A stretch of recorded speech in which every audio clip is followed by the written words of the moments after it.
Hello, welcome to Matters of Decorum. I'm Scott Corum. This is what matters to me. Nostalgia is a powerful feeling. I'm 50 years old.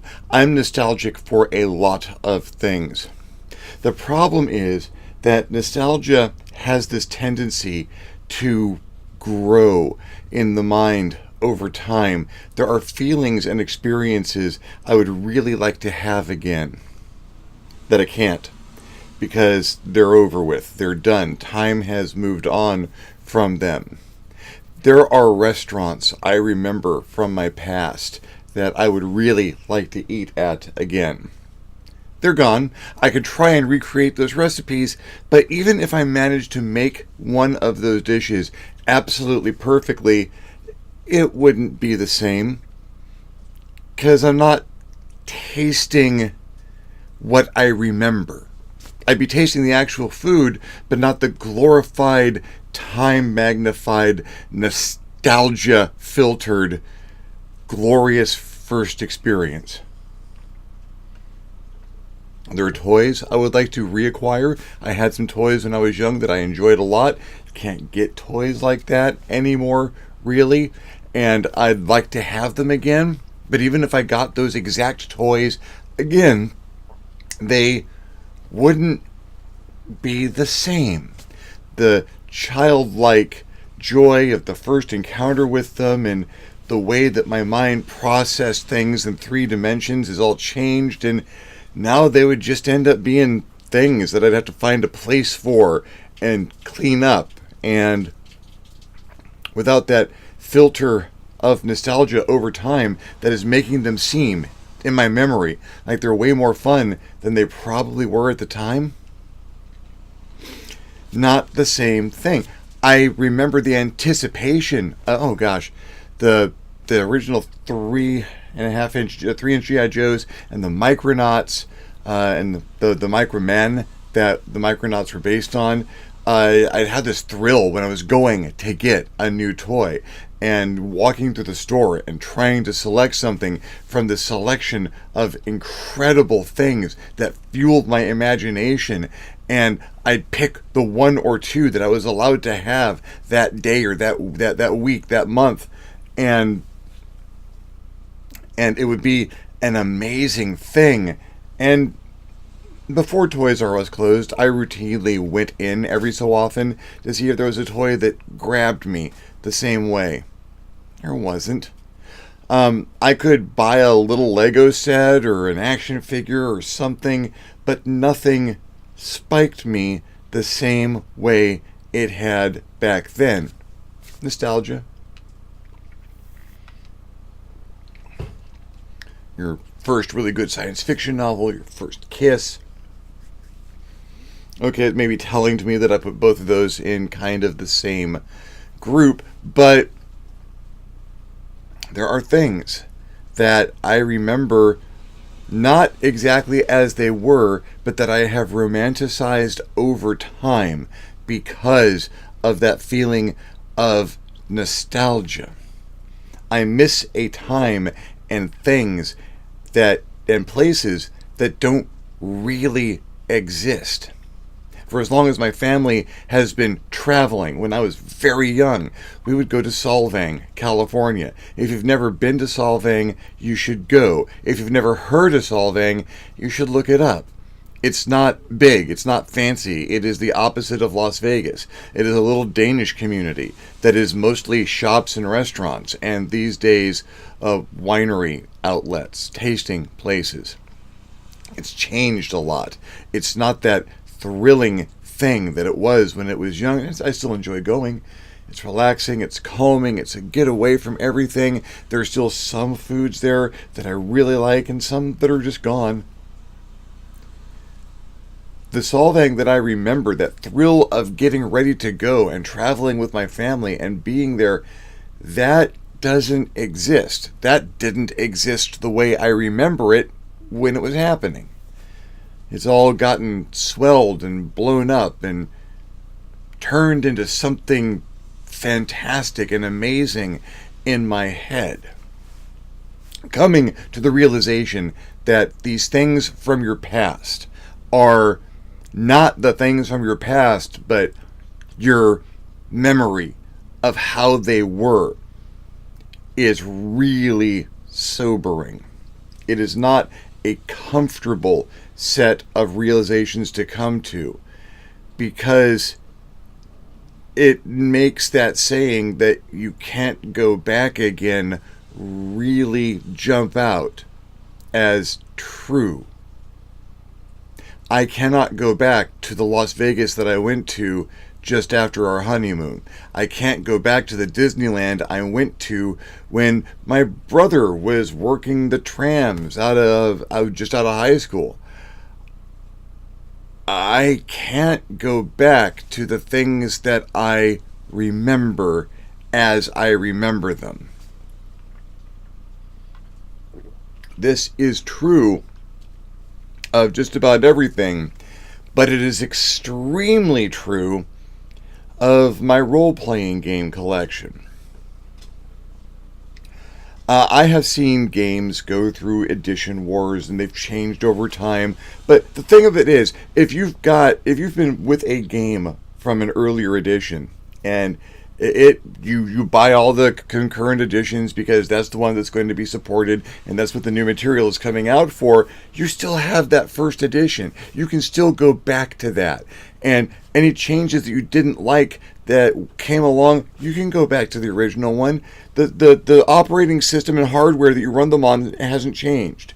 You can go right back to that, and you can pick up the old book and say, why don't we play second edition GURPS? Why don't we play classic villains and vigilantes? I got the books right here. I can copy some character sheets. Let's do this. I remember having a lot of fun with this.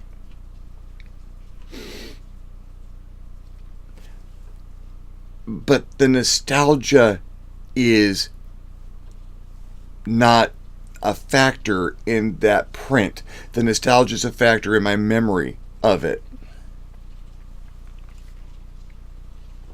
I remember the games being something amazing to read through and to explore and to interact with, and they sent my mind on these flights of fancy, and I go back and I look at those books trying to get that feeling back, and it's not there because that feeling wasn't from those books. It was from how I perceived them at the time and how my memory and my imagination has swelled that material into something legendary over time. Good example. I was huge into Traveller when it first came out. I'd been messing around with the D&D books and with miniatures and with drawing dungeons because I got into Dungeons and Dragons when I was 12. Didn't play. I got into it.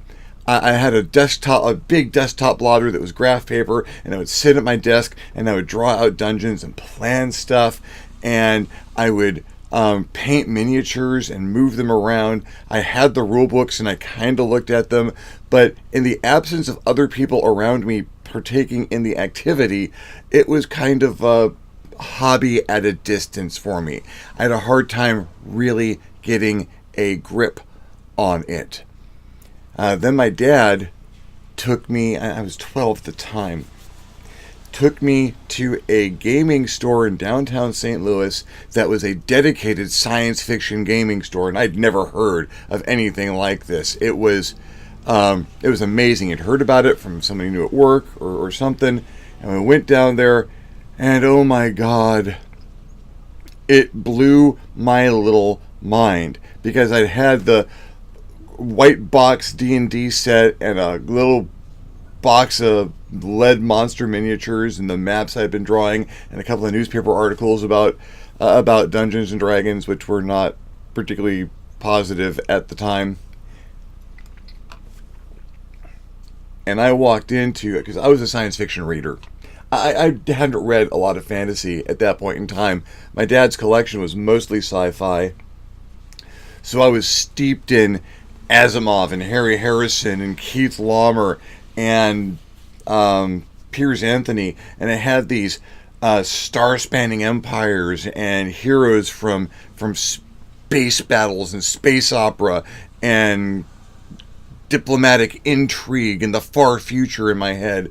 And D&D was nice, but it wasn't what I was into. And I walk into this store full of science fiction gaming stuff, and oh my lord, it was Christmas and Halloween and my birthday all wrapped up into one, because here were the tools for telling the stories in my imagination in an interactive fashion. There were little miniatures of guys riding jet bikes and Starship Trooper games, and some of the books that I'd read were their covers were emblazoned on boxes of board and war games, and it was amazing. And there in the back was this box, black with a red stripe around it, with a quote from a Larry Niven-esque storyline. This is Free Trader Beowulf. The game was called Traveler. My dad bought it for me, and I never turned back. That was amazing. I did not have a good comprehension of the original rules. A little bit of it. I eventually gained a better comprehension of the rules, but that didn't stop me from going out. The books were yay big, and my mom would have to go to the local hobby shop, Checkered Flag, all the time. And when she went down there, she would drag me along because, well, I was there with my mom. And they had a section of role-playing games, and there were Traveler supplements, and a new Traveler supplement came out. I was getting that supplement. Just voraciously, and I'd read through the stuff and look at the words and see the pictures and look at the ship diagrams, and it was amazing. And I tried to run some for some kids around my age, and I didn't do very well, but we had fun. It was stories. But one came out that grabbed me and held me for years. And that was a double adventure. You flip the book over, and there was a second adventure printed from the back of the first book forward, upside down. So it was like having two books in one volume. The one side of it was Shadows, and the other side was Anik Nova. It was the first double adventure published for Traveler. And Anik Nova was this gothic horror space experience. You're explorers and on patrol, and you come across this starship that's a cross between something from Star Trek and a gothic cathedral, and you have to explore it. And if you did it right, you had this ship that you could use from that point on. And there was the name on the side, the Anik Nova. You go inside and you explore the interior, and you discover that it's actually a numbering system. You get the serial number of the ship from a long lost civilization, and that's all I remembered.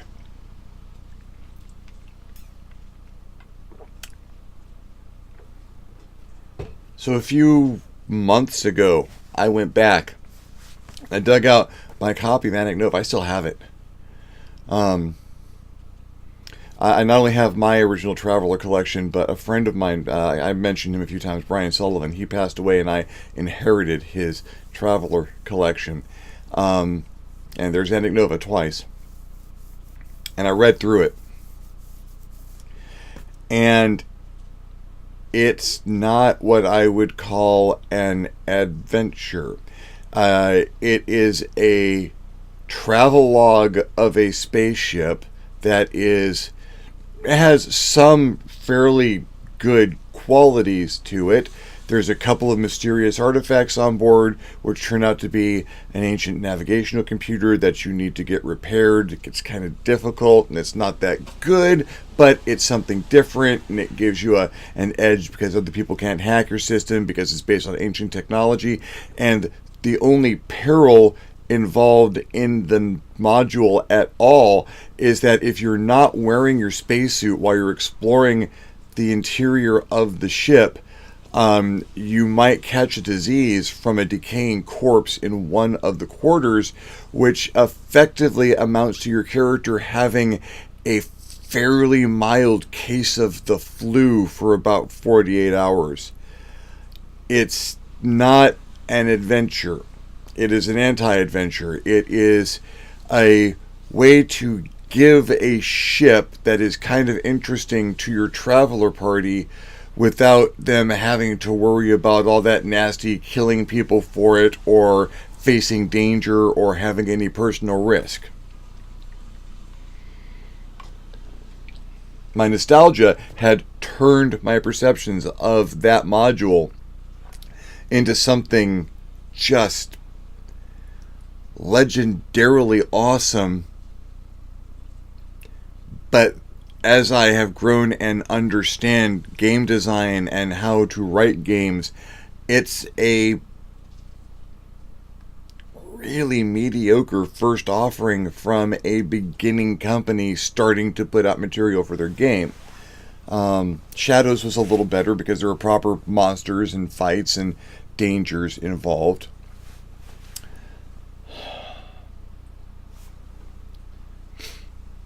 There was a feeling, that kid in a candy store feeling, when I first walked into that science fiction gaming store. That feeling when I would go to Checkered Flag with my mom and run to see what was there in the role-playing section. That feeling served me very well in those days because you get a little excited. A new adventure was about to start. You're building your library of things that were adventurous. I took a trip, an educational trip, to Columbia, Missouri when I was in college, and I had enough money in my pocket to buy one gaming product. I went to the mall next to where we were doing the thing, and there are two boxes right next to each other, and I agonized over the choices. One was the original box set of BattleTech, first edition, with all of the copyright violations still intact in the product. But it was a war game, and I wasn't a war gamer. I was a big giant robot fan, but I wasn't sure I wanted to take that step. The other product, Cyborg Commando by Gary Gygax, a near future science fiction space war game with bionics and cyborgs in it, written by Gary Gygax. And the artwork didn't look as slick, but it was a role-playing game, and BattleTech was a war game. I bit the bullet and I bought Cyborg Commando, the boxed set of Cyborg Commando. And I've looked back on that decision many times in my life, and I have regretted it every single time. Because Cyborg Commando is not a good game. It is barely a game. It was obviously rushed, and it was put out as the first in a trilogy of games. The other two games which never came out, which is a pity because the first game really relied on those other two games coming out for you to get your full Cyborg Commando experience. The design was bad, the science was bad, the technical drawing was bad, the rules were terrible, the equipment section was 2 paragraphs. There's one paragraph in the players section which said, you may want equipment for your character, ask your game master what equipment you can have. And a paragraph in the game master section which said, players will eventually ask you for equipment. Make something up on the spot and tell them they can have it. There's no way to stat equipment or what weapons did or anything. It was just, I don't want to write this part. You make something up and tell your player.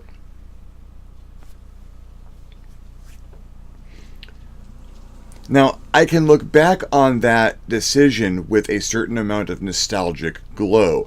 And to some degree, sometimes I go, Cyborg Commando might not have been that bad. Maybe I'm looking, no.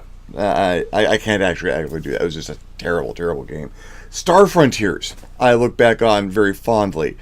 I didn't enjoy the game that much at the time. I tried to. I liked the art. I liked the alien races. I liked the design. I just never got as into it. It was clunky and a little bit... It could have been written a little better. Maybe more than a little. But I remember it fondly. I'd go into game stores. My vacations back to California when I lived in Missouri were... I had come back and there's a bunch of different stuff I did with my family here, but I had to go to a gaming store. The gaming store down the street from my brother's house, or the gaming store at Westminster Mall. There were just a pile of them, and I had to get to one of them.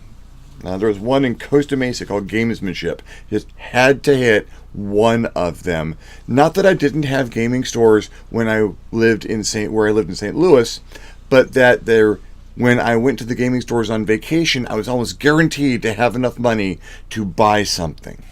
That's where I would walk in and look at these ranks of games and have these decisions to make. What do I do? Usually it's Mecton or a Mecton related product, because I was a huge Mecton fan from the first white box. Even now, if you ask me to pull a game off my shelf to run a giant robot game, I'm going to reach for Mecton Zeta, because I don't think they ever did it better. I might mix it up with a couple of things.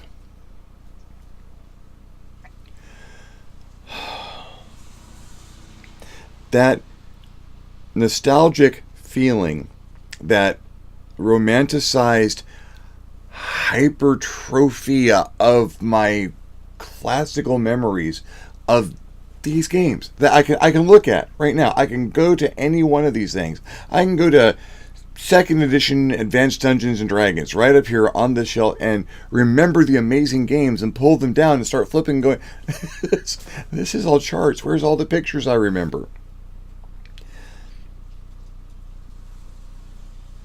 But I have this overblown, romanticized, nostalgic vision that you can't get rid of it. You can't divorce yourself from having that vision. You can realize that it does not reflect reality, but it has given me an overblown feeling of what I have to design as a game master. When people sit down with my games, I want them to have a feeling when they start making up a character, or the first time they pick up a D20 and throw it into the table.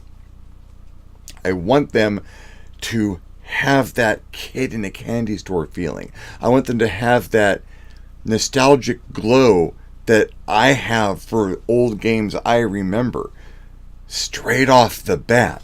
I want their memories of these games to both be nostalgic and be able to reflect a reality of what it was that this is. I have nostalgia for my first role-playing game, Hot Chicks, the role-playing game. That came out over 10 years ago. God, I'm old. But I have nostalgic feelings about that. If I hadn't divorced those feelings from the reality, I would never have written the victory system to cover up a bucket load of my mistakes. But I still remember those play tests and those early games and the games that I've run very nostalgically.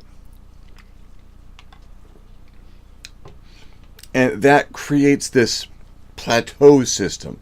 Or I look back at, I had the way the game was designed, and I get this nostalgic feeling. I try to write my next game so that it reflects that feeling and boosts up that original concept, and let that ride until it's time to write the next one, where I start off with where this game had started off from where that game had started off. It's exhausting because it presents a quality curve that is very difficult to keep up with. I think I'm not doing too bad. I've slowed down a little bit. Lots of reasons for that. But the nostalgia leads to a lot of depression and disappointment because you can't go back. Because you can't eat your first pizza all over again. And if you could get that exact same pizza, it wouldn't taste the way you remember it. You can't have that first kiss again with that person. You can't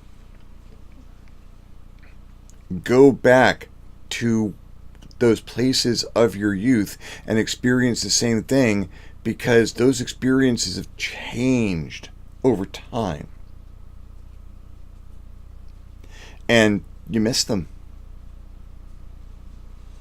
But at the same time, nostalgia can also be a tremendous drive forward because now you have a vision of something. I can't eat that first pizza, but I can try and make a pizza that makes me feel like that. I can try and capture the taste that I remember, even though it doesn't accurately reflect that pizza from my past. I can try and get a crust with the texture that I remember and the toppings and the savoriness. I can try and capture that. And if I can capture my nostalgic reflection of something, now I'll never recreate Solvang. I'll never recreate the trips to Solvang. I might have trips there I do different things and have different experiences that match the level of excitement that I had back then. I might go other places. I might let that drive to nostalgia lead me to look for other places, discover more places to go have another first experience of someplace that is equal in intensity to my nostalgic feeling of the places from my past. And I could try and write games, books and games that give me the nostalgic feeling that I'm lacking.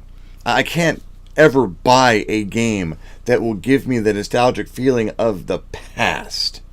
A number of games have tried, and it's not my nostalgic feeling. It's someone else's, and it works really well, but it's not my nostalgic feeling. If I want my nostalgic feeling, I need to make it happen.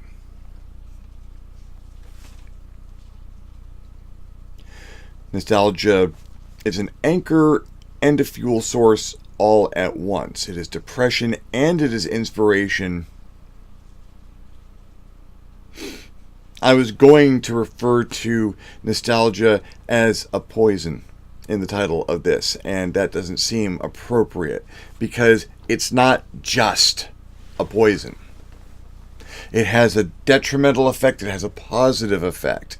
And the more you use it, the more you risk descending into that depression of not being able to hit the mark, but you also have these greater and greater highs of inspiration as you become nostalgic for the things you created off of the things you became nostalgic for. Nostalgia isn't a poison. Nostalgia is a narcotic.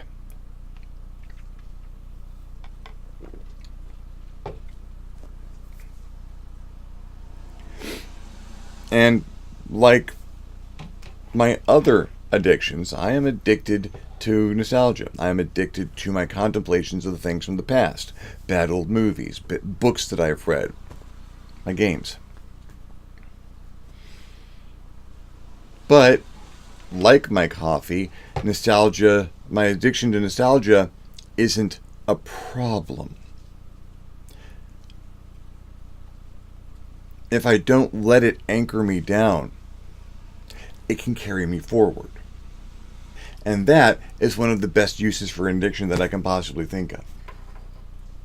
Well, thank you very much for following me along. It is a cold, rainy day outside with a lot of people driving past on a wet street loudly. But I appreciate your patience and your attention. If you liked the video, give me a thumbs up. If you didn't like the video, give me a thumbs down. Feedback is feedback. If you have your own experiences with the nostalgia or things that you're nostalgic for, let me know. Things you'd like to hear me talk about, subjects you'd like to hear me cover, leave me a comment below. I will love getting a comment. You will love leaving me one. If you haven't subscribed to my channel yet, why not? My channel is awesome. Feel free to hit the subscribe button. If you do, hit the little bell so that you are notified when my videos become available. If you would like to contribute to the channel more substantially, I invite you to hit me up at my Patreon page, www.patreon.com/ScottCorum, and consider donating. Absolutely anything helps and allows me to make better videos more often. In the meantime, thank you very much for watching. I'm Scott Corum, this is what has mattered to me, and I'll see you next time in the next Matters of DeCorum.